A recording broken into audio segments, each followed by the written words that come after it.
गया का तिलकुट नहीं खाया तो आपने कुछ भी नहीं खाया। गया का जिक्र करते ही हमारे आपके मन में बहुत से ख्याल आते हैं, पर सर्दियों से पहले यहाँ के गलियों से आपको तिलकुट की महक मिलने लगती है। मकर संक्रांति के दिन आमतौर पर लोगों के भोजन में चूड़ा, दही और तिलकुट शामिल होता है। इस दिन तिलकुट खाने की परंपरा है। तिलकुट को गया के प्रमुख मिष्ठान के रूप में देश विदेश में जाना जाता है। गया का तिलकुट बिहार और झारखंड में ही नहीं बल्कि पूरे देश विदेश में प्रसिद्ध है।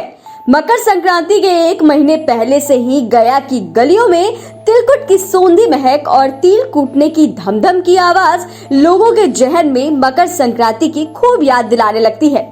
ऐसे में यहाँ तिलकुट के निर्माण का यह व्यवसाय काफी प्राचीन समय से चला आ रहा है। कहा जाता है कि तिलकुट बनाने की शुरुआत गया की धरती से ही हुई है।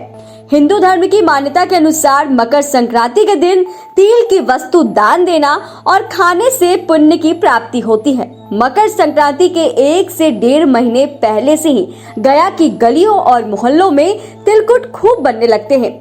गया में हाथ से कूटे जाने वाले तिलकुट न केवल खास्ता होते हैं बल्कि खाने में भी इसका स्वाद दूसरे जगहों की तुलना में खूब स्वादिष्ट और सौंधा होता है।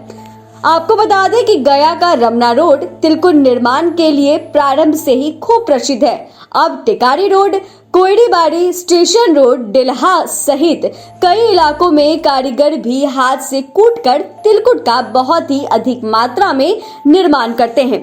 गया में कम से कम 200 से 250 घरों में तिलकुट कूटने का व्यवसाय चल रहा है। खस्ता तिलकुट के लिए प्रसिद्ध गया का तिलकुट झारखंड, पश्चिम बंगाल, दिल्ली, मध्य प्रदेश, महाराष्ट्र सहित अन्य राज्यों में भी खूब भेजा जाता है।